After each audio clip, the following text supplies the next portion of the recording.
বেগম খালেদা জিয়ার মৃত্যুতে আওয়ামী লীগের দায় রয়েছে বলে মন্তব্য করেছেন বিএনপির ভাইস চেয়ারম্যান শামসুজ্জামান দুদু। আজ সাবেক রাষ্ট্রপতি শহীদ জিয়াউর রহমান এবং বেগম খালেদা জিয়ার সমাধিস্থলে দলের নেতৃবৃন্দের আয়োজনে পুষ্পার্ঘ্য অর্পণ, ফাতেহা পাঠ ও দোয়া মোনাজাতে অংশ নিয়ে তিনি এমন মন্তব্য করেন। বেগম জিয়ার কবরস্থলে দোয়া মোনাজাতে শামিল হন বিএনপির স্থায়ী কমিটির সদস্য আব্দুল মঈন খান। বলেন, নিজের জীবন তুচ্ছ করে খালেদা জিয়া দেশের জন্য মানুষের অধিকার আদায়ে সংগ্রাম করে গেছেন।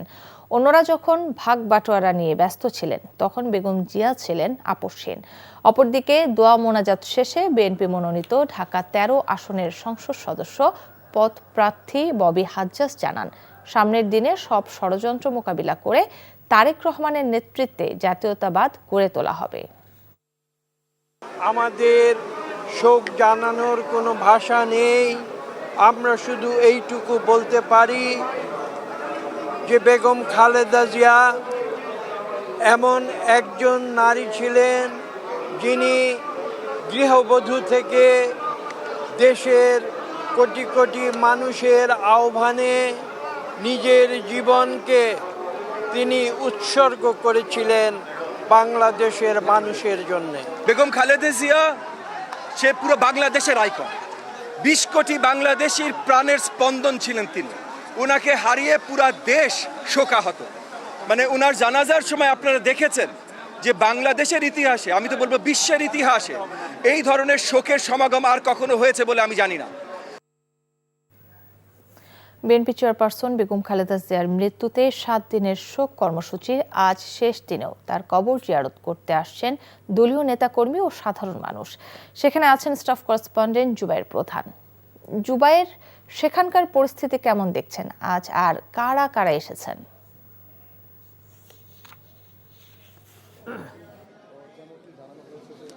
কাকলি, সকাল থেকে এখানে বিএনপির দলীয় নেতাকর্মীদের সাথে আমরা দেখেছি দেশের বিভিন্ন জায়গা থেকে সর্বস্তরের মানুষের উপস্থিতি কিন্তু এখানে রয়েছে। যদিও এখন কিছুটা কম দেখা যাচ্ছে, কিন্তু সকাল থেকেই মানুষের যে উপচে পড়া ভিড় সেটি কিন্তু আমরা দেখতে পেয়েছি। এখানে সকাল থেকে বিএনপির আমরা যেটি দেখেছি যে বিএনপির ভাইস চেয়ারম্যান শামসুজ্জামান দুদু এবং চেয়ারপারসনের উপদেষ্টা আব্দুস সালাম, এনডিএম চেয়ারম্যান এবং বিএনপির ঢাকা ১৩ আসন থেকে বিএনপি মনোনীত সংসদ সদস্য প্রার্থী ববি হাজ্জাজ এবং সর্বশেষ কিছুক্ষণ আগে আমরা যেটি দেখেছি বিএনপি স্থায়ী কমিটির সদস্য আব্দুল মঈন খান, তিনি এখানে এসে দোয়া মোনাজাতে শামিল হয়েছেন। এখানে তারা এসে যেটি বলছেন যে বিএনপির চেয়ারপারসন সাবেক প্রধানমন্ত্রী বেগম খালেদা জিয়া, তার যে আপোষহীন নেতৃত্ব এবং সংগ্রামী যে অবস্থান ছিল দেশের স্বার্থে, গণমানুষের স্বার্থে, সেটিকে তারা স্মরণ করছেন এবং তারা বলছেন তার এই আদর্শকে ধারণ করে আগামীতে যারা রাষ্ট্র পরিচালনার দায়িত্বে আসবে সেটিকে নজর রাখা হবে। এরকমটি আসলে বিএনপির শীর্ষস্থানীয় নেতৃবৃন্দ যারা রয়েছেন তাদের পক্ষ থেকে জানানো হচ্ছে। একই সাথে সর্বস্তরের জনতা তারা এখানে এসে দোয়া মোনাজাতে শামিল হচ্ছেন। তারা বিএনপির চেয়ারপারসন এবং প্রয়াত রাষ্ট্রপতি জিয়াউর রহমানের কবর জিয়ারতে তারা যেটি বলছেন যে তারা আসলে তাদের পরকালীন শান্তি কামনা, পরকালীন যে মুক্তি, সেটি তারা এখান থেকে প্রার্থনা করছেন। তো কাকলি জিয়া উদ্যান থেকে, সমাধিস্থল থেকে এই ছিল আমার কাছে সবশেষ। দর্শক জানাচ্ছিলেন জিয়াউর রহমানের মাজার প্রাঙ্গণের খবর।